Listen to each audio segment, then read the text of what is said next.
लेकिन अभी आपने जैसे जिक्र इतिहासकारों का किया, आपने उसमें आर्कियोलॉजिकल सर्वे ऑफ इंडिया का जो खुदाई हुई थी उसका बड़ा महत्वपूर्ण रोल था। फिर आपने जुडिशरी की बात की। कहीं शुरुआत से आपको इस मामले में पूर्वाग्रह नजर आता था क्या? टोटली। यह बात मैं जजेस के बारे में नहीं कहूंगा, लेकिन सुनवाई के पहले जो रामलल्ला के टेंट वगैरह का मामला था, उसमें बड़ी विनम्रता से कुछ न्यायमूर्तियों का आचरण, क्षमा करें, थोड़ा पीड़ादायक था। अब चलिए वो नहीं है तो मुझे इससे आगे नहीं कुछ कहना है, लेकिन इस केस की सुनवाई में इतना लंबा समय क्यों लगा? 70 साल। सुप्रीम कोर्ट में अपील पेंडिंग रही 11 साल। क्या मतलब है इसका? ऐसा क्यों होना चाहिए? यह प्रभुराम का मामला था। और देखिए, आपने कही प्रेजुडिस की बात, तो थोड़ा इसको मैं व्यापक ऐतिहासिक संदर्भ में रखने की कोशिश करता हूं। सौरभ जी, आप एक अनुभवी पत्रकार हैं। जब देश आजाद हुआ तो देश के हर कोने में बड़ी बड़ी मूर्ति थी कि नहीं?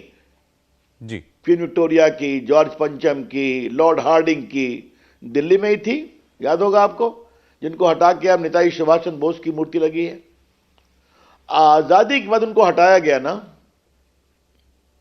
क्योंकि वो मूर्ति कला की नहीं थी, वो मूर्ति औपनिवेशिक दासता की थी। यही एटीट्यूड अयोध्या के मामले में क्यों नहीं किया गया? आप मुझे बताइए। चाहे अयोध्या हो या काशी हो या मथुरा हो, वो कोई पूजा के प्रतीक तो नहीं थे ना।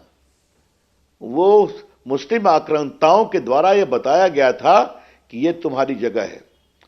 और जो दृष्टिकोण सरदार पटेल, राजेंद्र बाबू ने सोमनाथ मंदिर के मामले में लगाया, वो अयोध्या में क्यों नहीं हुआ? ये सवाल हैं, ये उठने चाहिए, और मैं उठा रहा हूं। जी, देखिए, आज भी हम लोग तो रोज चूंकि बहस वगैरह करते रहते हैं, तो आपके जो विरोधी पक्ष होता है वो सामने आता है, तो एक ही बात कहता है कि भाई ये इसमें इतना श्रेय लेने की ये लोग क्यों आगे आ गए हैं? संघ वाले, बीजेपी वाले, वीएचपी वाले, कोर्ट ने किया है ना, तो इसमें क्या है? तो कोर्ट का फैसला है। किसी पक्ष को, मोदी जी को इसका श्रेय क्यों मिलना चाहिए? नरेंद्र मोदी के कार्यकाल में अगर यह फैसला आया है तो इसी वक्त क्यों आया? रविशंकर जी, आपने बहुत सही कहा, और थोड़ा इसका मुझे प्रेम से जवाब देने दीजिए। किसी ने मना किया था क्या कांग्रेस के 60 साल में केंद्र सरकार में कि इस मामले का निष्पादन कर दो? किसी ने मना किया था क्या?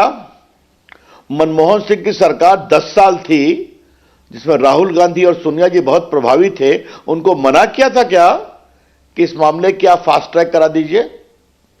उनकी इच्छा नहीं थी कि इसका निर्णय होने दो, क्योंकि जानकार जानते थे कि इतनी बड़ी संख्या में कानूनी सबूत उपलब्ध हैं कि सुनवाई होगी तो हिंदुओं के पक्ष में जाएगी। और आज मैं आपके दर्शकों के लिए, सौरभ बाबू, सुप्रीम कोर्ट के 5 जजेस के सर्वानुमति के फैसले के 3 महत्वपूर्ण बिंदुओं को बताना चाहता हूं।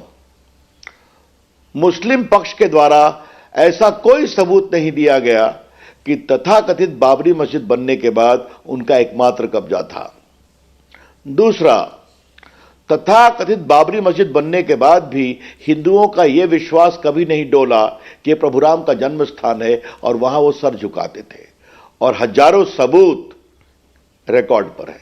सुप्रीम कोर्ट में सुनवाई हो रही थी नरेंद्र मोदी के कार्यकाल में, तो कांग्रेस से जुड़े बड़े बड़े वकीलों ने इसको रोकने की कोशिश की या नहीं की?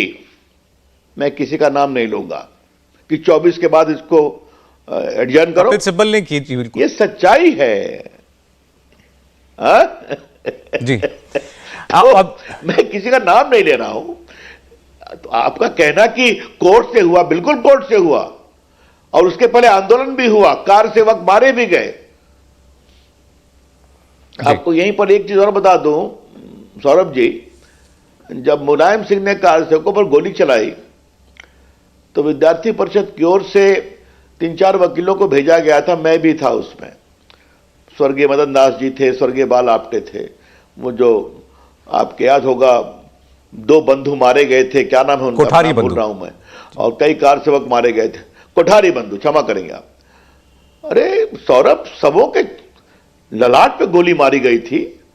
हम लोग बिल्कुल क्या बताएं। देखिए आप रविशंकर जी, आप आज नेता होने के बावजूद, लेकिन आज आप चूंकि नेता वाली अपनी हैट पहनकर नहीं है, आज आप हमारे साथ रामलला के वकील के तौर पर हैं, तो आप नहीं नाम लेना चाह रहे हैं, मैं नाम लेकर के बोलूंगा। लेकिन कल हम लोग लखनऊ में थे, तो मैं अभी आपने मुलायम सिंह जी का जिक्र किया, तो हम उनके सुपुत्र पूर्व मुख्यमंत्री यूपी के अखिलेश जी से बात कर रहे थे। अखिलेश जी को भी न्योता आया, वो नहीं जा रहे 22 को। उन्होंने कहा कि भाई हम सब राम के भक्त हैं, प्रभु राम हमारे भी आराध्य हैं, हम 22 के बाद जाएंगे, जरूर जाएंगे, लेकिन हम ढोंग नहीं करते। हम ये बीजेपी वालों की तरह ढोंग नहीं कर सकते भक्त होने का। हम अपने हृदय में राम को रखते हैं। दूसरा, कांग्रेस पार्टी जो कहती है ताला किसने खुलवाया था, राजीव गांधी ने ताला खुलवाया था, तो हमने तो कभी क्रेडिट नहीं लिया कि वहां ताला खुलवा दिया तो आज मंदिर बन गया। राहुल गांधी ने कहा ये धर्म ओढ़कर चलते हैं, मैं अपनी कमीज पर धर्म ओढ़कर नहीं चलता।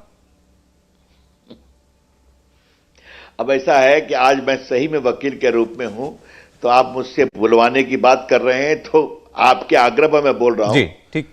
राहुल गांधी अपना गोत्र बताते हैं कि नहीं चुनाव में? या दिखा दीजिए। और क्या मध्य प्रदेश का चुनाव, क्या बाकी चुनाव मंदिरे मंदिरे, द्वारे द्वारे, वैष्णो देवी से दक्षिण तक घूमते हैं कि नहीं घूमते हैं?